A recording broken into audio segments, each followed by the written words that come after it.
somewhere in the bowels of the city that never sleeps, Kevin McCullough, radio host with Salem Media, is a man also not sleeping. Syndicated radio talk show host Kevin McCullough. And that guy would like a word with you. Many of you know him as Vostradamus. Of course that Kevin show is going to be great. The only thing that could be greater, of course, would be that Donald show. But we don't have that, so we have that Kevin show. Featuring the music of Dick Tunney and the Dream in Color Orchestra.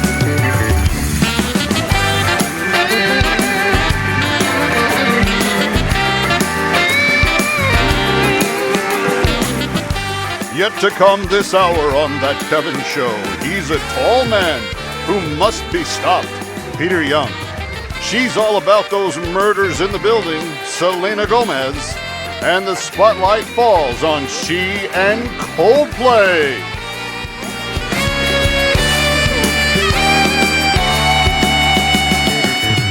And now, from Times Square, where His Honor the Mayor is outpacing the non-binary pizza rats for fakery, here's That Kevin!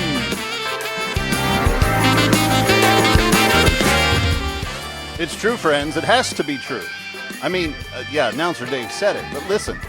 If the New York Times is printing it on the front page, oh man, His Honor's in trouble. Yeah, there it is. He faked the photo, or his staffers did. Anyway, assignment desk weekend.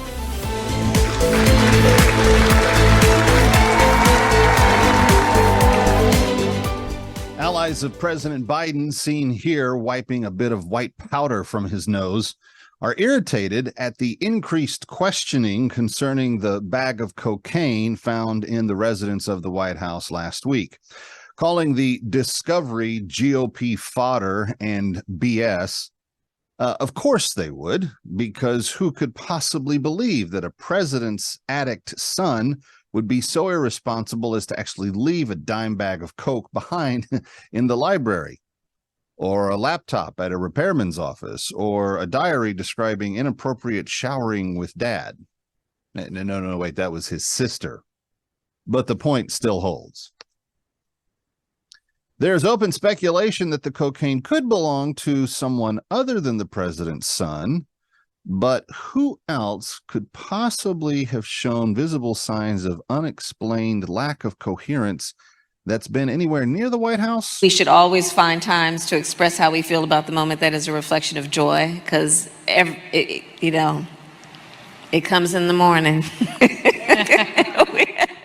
Experts are expressing astonishment at the administration's invocation of the Hatch Act as a reason for not giving straight answers regarding the cocaine in the White House. For those of you uninitiated, the Hatch Act prevents the sitting president from using the White House for any type of campaign activity. And I can't blame them, because answering the actual questions that reporters were asking truthfully likely would have a distinct benefit to at least one candidate's campaign.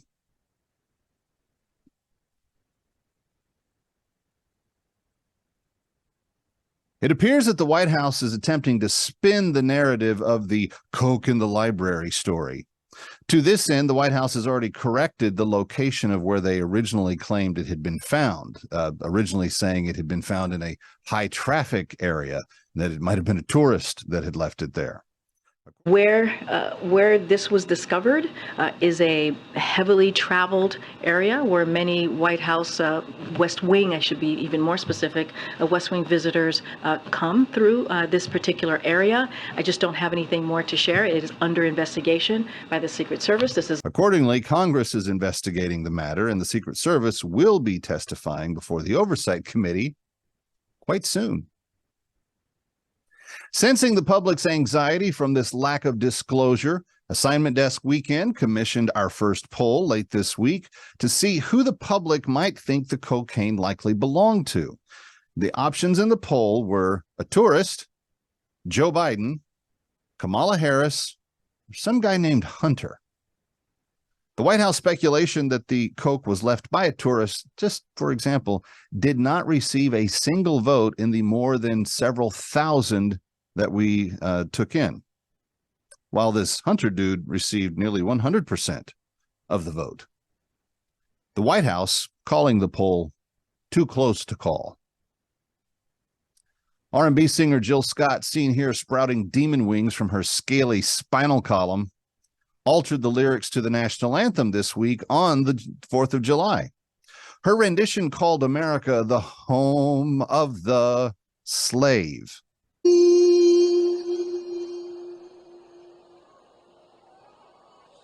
By the blood in the streets,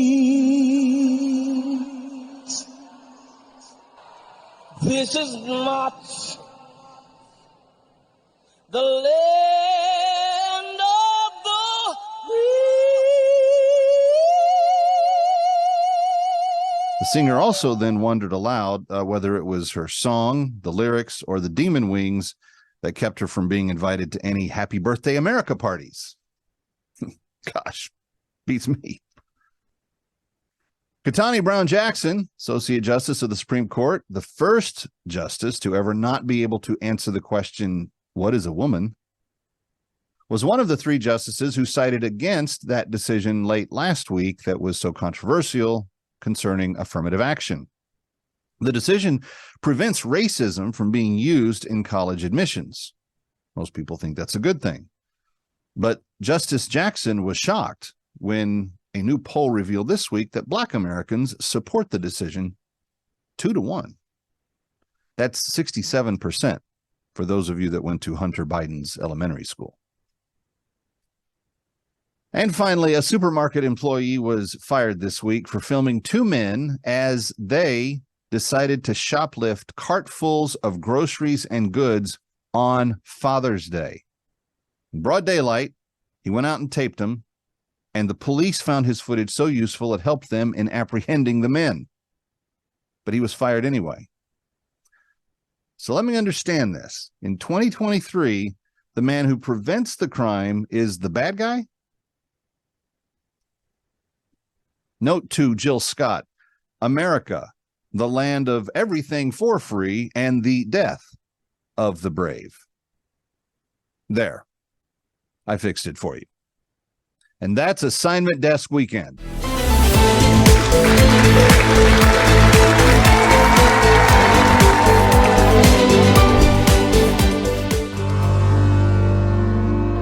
My name is Nanya Newt. I was about 15 years old when I was captured. My mom had spent the last few days teaching me all about what it meant to be a good wife and a mom, showing me how to cook and sew. She had hoped I would get married in the future. One day I was out collecting firewood, and that was when the Arabs found me and captured me and took me to Sudan without the chance to tell my family goodbye. It took me many days to walk the complete journey. They gave us boiled sorghum as we went, and the men that had been captured with us faced grave dangers. They were considered to be spies, and most of them were killed right in front of us. Upon arrival in the north, I was sold to a master in Miriam village, and then I was sold almost as quickly to another Arab in Magalagate. He made me work for his family, sweeping the compound and washing the dishes. They worked me long and terrible hours, pounding sorghum, fetching water. And then they said, in order to be a good Muslim woman, I would need to be circumcised.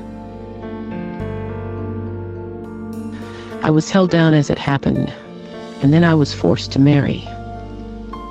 Against my will, they forced me to work even when I was sick. And if I did anything that made them angry, they would beat me. My master never bought me any clothes, never paid me for any of my work, and barely ever fed me. Then one day I heard about a CSI retriever, and I ran to find them in the town. As it turned out, they were freeing slaves in my region, and they had not known about me. But I think God allowed me to find them because they brought me home. We walked that same journey back to South Sudan. And today I thank God because I am free. I thank the Arab retriever because he helped. I thank CSI and for those who gave. I cannot thank those of you who gave money to help us become free. ever enough in all of my life. But I do hope that my prayer is answered, that we will not stop until they are all free. Friends, the phone number is 888-342-1010. Every single human slave that we liberate tonight will be matched. It is part of an ongoing matching challenge from a single listener, a single donor that is challenging all of us to step up. So please be as generous as you can. Liberate a woman just like Nanya Newt. Just like that woman's story, you can make a difference. 888-342-1010, 888-342-1010, or go to bringherhome.org. Ready or not, he'll be right back. That Kevin.